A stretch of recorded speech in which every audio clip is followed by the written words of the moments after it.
vous êtes attendu depuis environ 1 heure, vous avez promis de livrer votre repas express en 30 minutes, pourtant il vous reste 5 minutes pour faire 1 heure. Oui, vous êtes en train de dévier de votre promesse de vente. La 15e clé de cette formation est celle de la délivrabilité qui ne doit pas être négligée. Oui, comment allez-vous gérer les moyens de qualification de vos prospects, par exemple? Comment allez-vous gérer les moyens d'onboarding client, de suivi client? Comment allez-vous gérer vos créatifs au niveau du temps et autres? Comment allez-vous gérer vos paiements? Tout cela entre dans ce qu'on appelle la délivrabilité.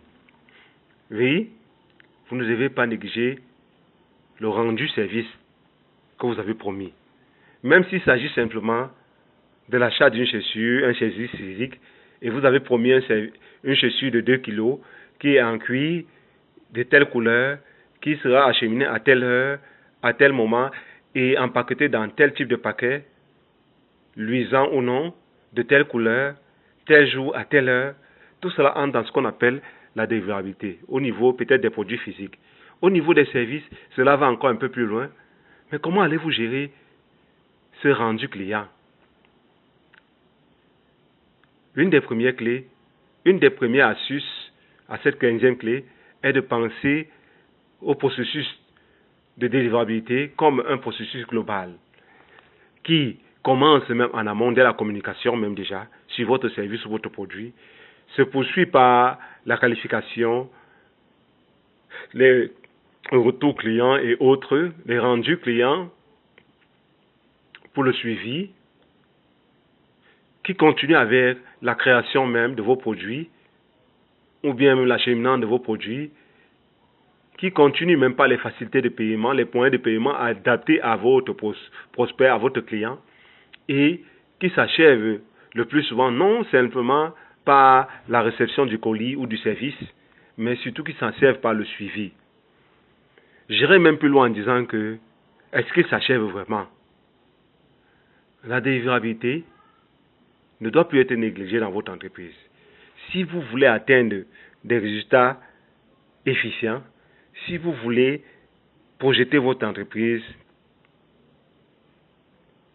dans les entreprises les plus prospères du monde, il faut non seulement avoir une vision, comme je vous l'ai dit au début, mais il faut une délivrabilité vraiment minutieuse, vraiment élaborée, vraiment nickel. Oui, la délivrabilité, c'est aussi la manière dont vous gérez même votre processus de service. Qu'est-ce que vous avez promis en termes d'indices, en termes de thèmes de référence? Qu'est-ce que vous donnez à votre client en retour par rapport au thème de référence que vous avez promis? La délivrabilité, c'est aussi l'impression que vous laissez en termes de branding à votre client. C'est pour ça que je disais tantôt qu'elle commence même déjà dès la communication même sur votre produit ou votre service. Vous avez promis X ou Y, mais quelle impression vous donnez? Si vous vous habillez comme un clochard et vous venez parler des centaines de millions, êtes-vous sûr qu'on va vous croire? La délivrabilité, c'est même déjà au niveau personnel, avant même de se tendre à l'entreprise. Quel est votre branding personnel? Quelle est l'image que vous laissez même derrière dans la tête de vos clients, futurs clients? Avant d'arriver même déjà au niveau des services et des produits que vous allez leur proposer, leur délivrer, leur fournir. La délivrabilité même, ça va même encore plus loin. C'est la manière dont vous entretenez, vous instruisez vos clients. Vous créez cette communauté avant même de leur proposer vos services et de les fidéliser. Oui, il faut penser que la délivrabilité est plus vaste que l'on ne pense. Simplement, nous allons nous limiter, et je vous conseille de vous limiter en termes de délivrabilité à un seul service quand on commence, maxi 3, à un certain processus de qualification, à certains formulaires d'onboarding client ou de suivi client, à des créatives simples, c'est-à-dire des publicités ou bien des produits ou des articles, je ne sais pas quoi, que vous allez proposer, simples, à des moyens de paiement adaptés aux réalités. Si vous êtes en Afrique, pensez plus en moyens mobiles ou aux moyens sans forcément passer par des cartes bancaires qui sont un peu plus délicats dans certains pays africains. Si vous êtes dans d'autres pays qui sont un peu plus ouverts, que ce soit en Afrique ou surtout en Europe, aux États-Unis ou en Chine, pensez à d'autres moyens. Pensez aux processeurs de paiement, PayPal, Stripe et autres. Pensez à des banques en ligne.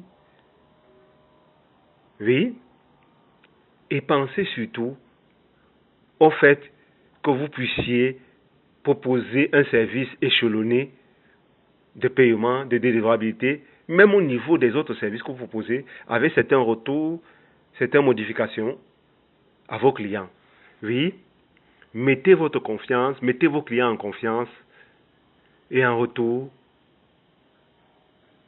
il vous garantira par sa contrepartie le succès, la prospérité.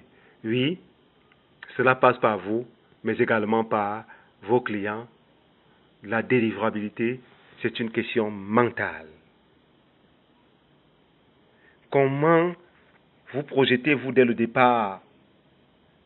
Il ne s'agit pas simplement du branding, qui est un des points très importants, mais sur le plan psychologique, sur le plan mental, comment vous projetez-vous déjà dans votre entreprise, par rapport à vos clients, par rapport aux différents processus que vous allez mettre en œuvre.